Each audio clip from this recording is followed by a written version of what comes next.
we're in the moment powerfully impacts the meaning that we associate to something or that we assign to something. So one way to change what things mean to you is just change your darn state. Is that true? I mean, if you're feeling great, do things just kind of bounce off you that normally if you're feeling upset? Would you change the way you look at them probably, change the way you feel about it? You bet. So we need to really still manage our state. Your life's work is really learning how to live in a way where you spend most of your time enjoying yourself, very little time in pain. Most of your time in pleasure, very little pain. And living your life hopefully in a way where not only do you feel good all the time, but the people around you feel good just by being around you. That because they're around you, they feel a lot less pain and a ton of pleasure. See, that's my idea of success.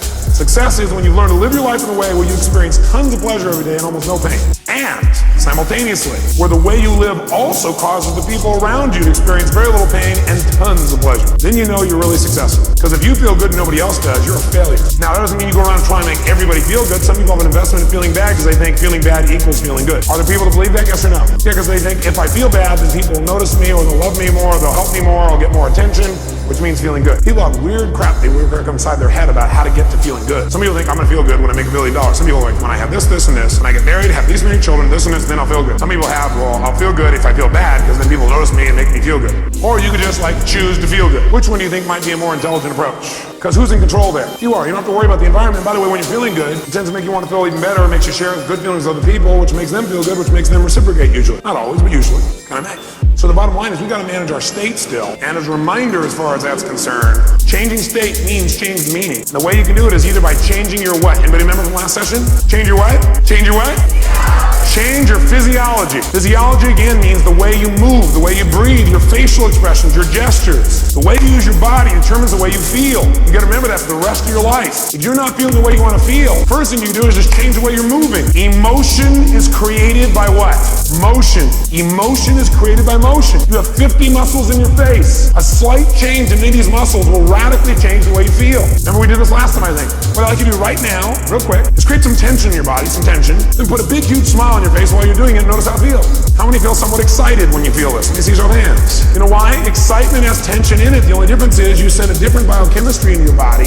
You fire off different biochemicals when you make a smile. Physically, it changes. You want to get depressed? What do? Drop your shoulders, look down, breathe shallow, drool.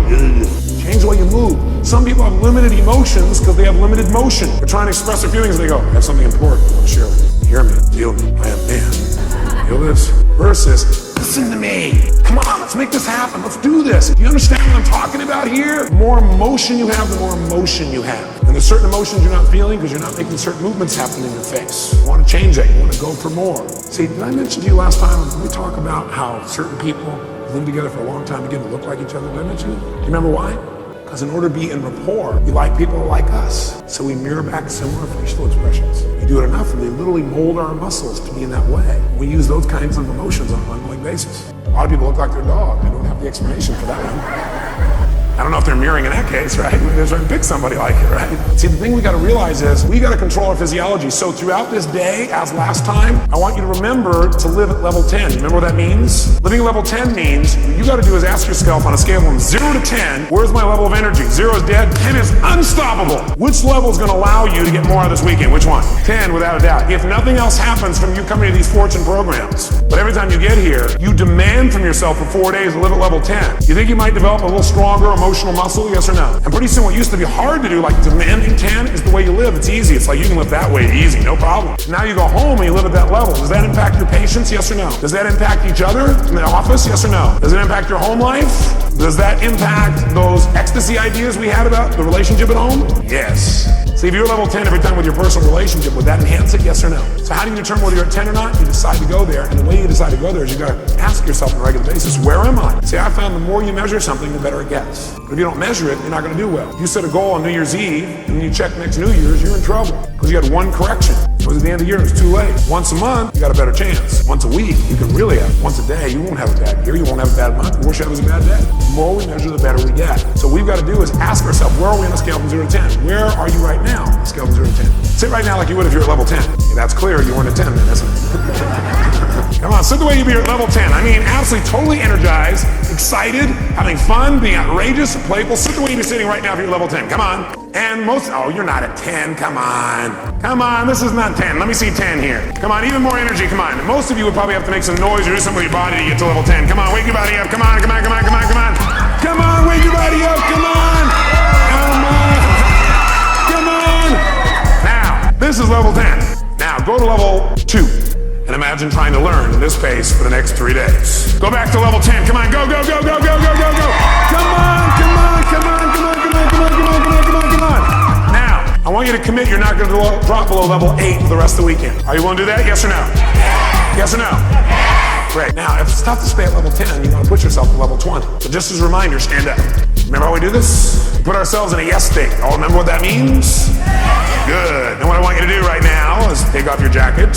You have that. Not your blouse, ma'am, just the jacket. Now we're going to put ourselves in that yes state. We're going to put ourselves in that state I talked about last time. Remember I gave you a metaphor the last time we were together, reminder. I said there's a puddle of water here in front of me, and I'm an old person. I come up to that water, what will I do? No, not just walk around it, I'll walk around it and bitch about it while I walk around it. But if I'm a kid, how do I deal with a puddle? That's right, yes, boom, that's the state we're going in. All those who want to do that for the weekend say aye. If you were in that state and somebody like came along and said, how'd a kid feel with that? They go, would that be a healthier response than going, okay? Looking for new ways to hiss and get this person. Would that be more healthy, yes or no? Sure, it's more playful, it's more outrageous. Next time somebody is real bitchy, just get real bitchy back, we'll do it funny. Will that break their pattern? Yeah, you might piss them off even more. Well, at least we're moving them in some direction. So when I say now, what you're gonna do is you're gonna wake your body up like a little kid again. You're gonna scream, wait. You're gonna scream and yell and be totally outrageous like a kid. If you weren't here before, you'll catch on quick. Then at the peak of our being totally bizarre, weird, outrageous, playful, seductive, fun, adventurous, and outrageous again, what we're gonna do at the peak of that is we're gonna go and we're gonna clap our hands and say the word yes right at that moment. When you clap your hands and say yes at that moment, your job is to create more energy, more excitement, more outrageousness than the moment before. Do it faster and faster. At the end, we'll do the world clap. What I want you to do is go to level 20 on this. On a scale from 0 to 10, you're gonna go to level 20. You go, that's impossible, that's why we're going to do it. Because also, once you've been to level 20, level 10 feels like you're relaxing by contrast. Okay, first let's just say, try the word yes strongly, notice how it feels again. Ready? Yes! Say it again stronger. Yes! Oh, even stronger. Yes! One more time. Yes! Does that feel pretty good? Yes! Okay, good. Now, let's put it all together. Be a little kid again, be outrageous, create some energy, come on. Yes! Yes! Yes! Yes! Yes! Yes! Yes! Yes!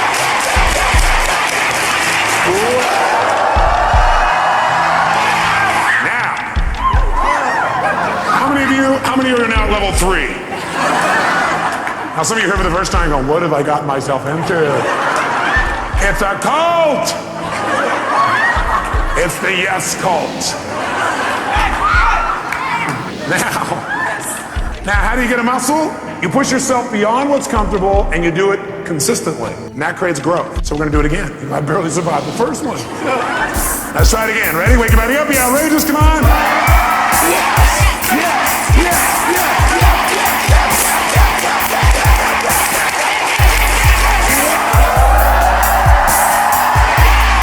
Now, in this state, if somebody had some petty upset with you, could you handle it?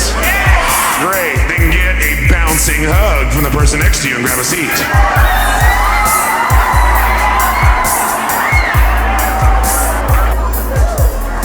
We said there were 2 ways, though, that we could change our state. One was to change our what now, nice and loud? Or the other is to change our focus. Change the way we're representing things to ourselves. Like picturing things in our head is one way we focus. Somebody doesn't show up on time, we picture in our head, I'll see why, because they're out there messing around, because they don't care about me, because this and this and this. Another way we focus is by what we say to ourselves. We represent, oh, well, they're not doing it probably because they don't really love me. We talk to ourselves in certain ways. We carry all these negative feelings. But if we change what we focus on, we change what we feel. If you think of something you're afraid of and you focus on it, will you feel it? You bet. If you wanted to feel depressed right now, how many could pull it off? No problem. How would you do it? You remember, don't you? A little reminder here. Just put yourself in a lousy physiology. Or, easily, another way you could do it, of course, mess up your biochemistry, eat in a way that drops your blood sugar through the floor. Or else could you pull it off? All you have to do is think of something that once happened that made you feel bad. Something from the past, and remember it again. That seems very intelligent, doesn't it? And feel bad about it once again.